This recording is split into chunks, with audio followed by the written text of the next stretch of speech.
What's up, everybody? In this video I'm comparing the Motorola Moto G Power, the 2021 version, with Apple's iPhone XR.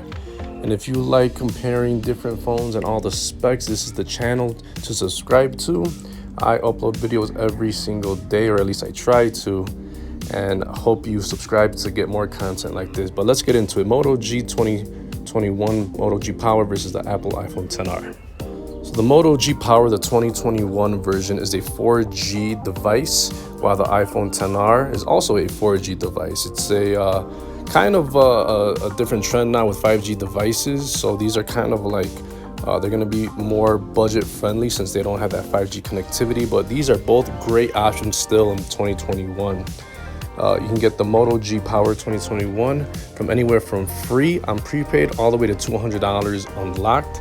And the iPhone XR, you can get that phone anywhere from $250 in the used market, or sometimes in the prepaid market, all the way to $500 brand new. The Moto G Power 2020 is the newer of these devices. The XR is a couple of years old, but it's still being sold at the Apple Store online, and it's still a viable option in 2021. The Moto G Power weighs about 7.3 ounces versus the 6.8 ounces on the XR. Build quality is different. Moto G Power is a glass front, plastic back, plastic frame, versus the iPhone XR's more premium glass front, glass back aluminum frame. The Moto G Power has a single nano SIM card slot, while the iPhone XR also has a nano SIM card slot, but it also has the eSIM built in as well. The Moto G Power has a water repellent coating, while the XR is a little bit better with IP67 dust and water resistance. For the display, the Moto G Power has a nice big 6.6 inch display. It's an LCD, and it's around 60 Hertz with 83% screen to body ratio. The XR has a smaller 6.1 inch display, which has 79% screen to body ratio, and it's also around 60 Hertz. So you got a bigger device screen on the Moto G Power. For resolution, we have a 720p display on the Moto G Power. The iPhone XR is a little bit better, has 828 by 1792 pixels. When you break down the resolution on both of these devices, you got 266 ppi on the Power, you have 326 ppi on the XR. So out of these two devices, the XR has a little bit nicer screen. Now for the OS, very different obviously. You have Android 10 on the Moto G Power. You have iPhone XR with iOS 14. Now obviously both of these are different. One's Android, one's iOS, but you're gonna run the same, the most popular apps are gonna be available on both platforms. You're gonna get a stock version of Android pretty much on the Moto G Power, so it's kind of the same as a Pixel device, and it doesn't have, it has a really nice stock fluid feel. And the same thing with iOS, obviously. It's going to be running the newest version of iOS still, and it's also like the stock version of its operating system. So these are kind of very similar in their own regard. As for updates, you're not going to get a lot of updates on the Moto G Power, but you're going to continue to have several updates on the XR, even years from now. For the chips, you got a Snapdragon 662 on the Power. You got an Apple A12 Bionic on the XR. Both of these are very capable processors for most people. 99% of people will definitely not see too many performance drop-offs. They're very good chips, but out of these two, the XR's Apple A12 Bionic, although it's a little bit older, it's still a very powerful chip, and it'll handle every app that you can throw at it, even video editing or heavy gaming. The Moto G Power, unfortunately, is more of a mid-range to lower-end chipset, and it won't handle heavy gaming or heavy video editing or anything like that. But most people will be perfectly happy with both of these chipsets. As for storage, the Power has it comes in several models, but it's either 32 gigs of internal storage or 64 gigs of internal storage, but the XR starts off at 64 gigs. But the major difference is that the Power has the micro SD card slot, so you could add storage very easily. If you get these phones on prepaid, you're probably gonna have to pay attention on where you get it, but a lot of these models are coming in at 64 gigs with 4 gigs of RAM. And that amount of RAM is pretty good. 3 or 4 is pretty good for most people. The iPhone has 3 gigs of RAM, which is more than enough for iOS.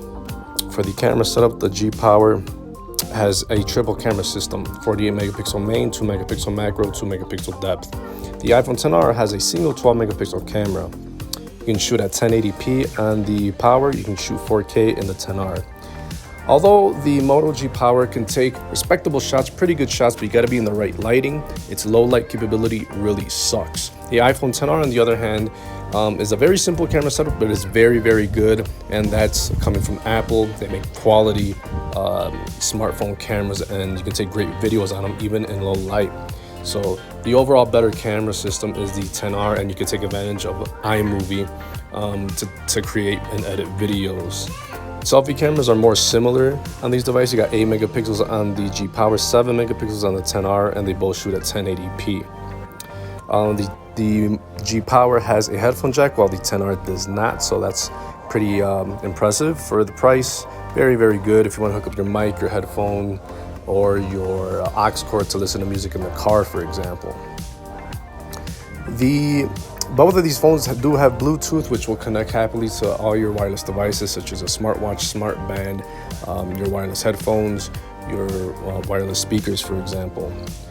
There's no NFC on the G Power, but there is on the XR, but that's mostly used for payment systems.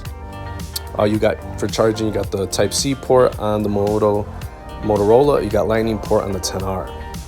Now for unlocking and security, you got a side-mounted fingerprint reader on the Moto G Power. You got Face ID on the XR. Both of these are reliable ways to open up your device, but it really depends on on what do you like. Do you like a physical fingerprint reader, or do you like it to just open it up by holding it up to your face? Both ways are very, very fast. Now, last but not least is the battery, and the Moto G Power has an impressive 5,000 milliamp battery, which will last you up to 3 days, depending on your use. The XR also has great battery life, but the battery is smaller. It's around approximately 3,000 milliamps, but iOS uses power very efficiently. And in my personal experience, the XR was the first reliable, not too expensive iPhone to offer great battery life. And since the iPhone XR's introduction, the regular base model go-to flagship iPhone followed from the iPhone XR to the 11 to the 12. It kept the same battery size and overall size as well. So great battery life on both of these devices. If I had to choose, I think that the Moto G Power will get you more battery life overall. And you get fast charging at 15 watts on the Motorola. You got fast charging at 15 watts as well on the iPhone XR, which will give you 50% of charge in 30 minutes. And you also got wireless charging as well. After comparing the specs, what do I think about both of these phones when they go head to head? Well, you know what? I'm very impressed by both of these devices. Although one is Android and the other one is iPhone, they both offer such good value. They're very underrated devices. Neither of these are flagship devices, but they offer such great quality, such great performance for the average user, that both of these are really great value-driven devices. They don't have those $1,000 price tags, especially the Moto G Power. You can get that for less than $200 fully unlocked and get it even free and prepaid. The iPhone XR, if you like video and picture taking and stuff like that, that'll get you farther along, but it's going to cost you a little bit more. But you can get this used for $250 and you can get a brand new at $500, so half the price of any flagship. But the Moto G Power does stress a lot. If you don't necessarily need iMessage or FaceTime or AirDrop or anything like that, then the Moto G Power will probably be your best bet. It has a nice stock version of Android with a few Motorola gestures. It's a very good quality because Motorola has been known over the years to be a quality manufacturer of its phones. Got great battery life at 5,000 milliamps. It has a micro SD card slot. It has a headphone jack, and the camera quality is not that bad either if you're in the right light or if you're outside. So you can't go wrong with the Moto G Power. But if you do really like iOS and you like updates and you like FaceTime and iMessage and all that stuff, the iPhone XR is not a bad choice. It still holds up very, very good in 2021. You can get it for a quarter of the price of a flagship iPhone, and you're not going to be disappointed. Well, thanks guys for watching. If you like quality content like this, and comparing specs and phones and stuff like that. Subscribe, and I'll see you in the next one. Peace.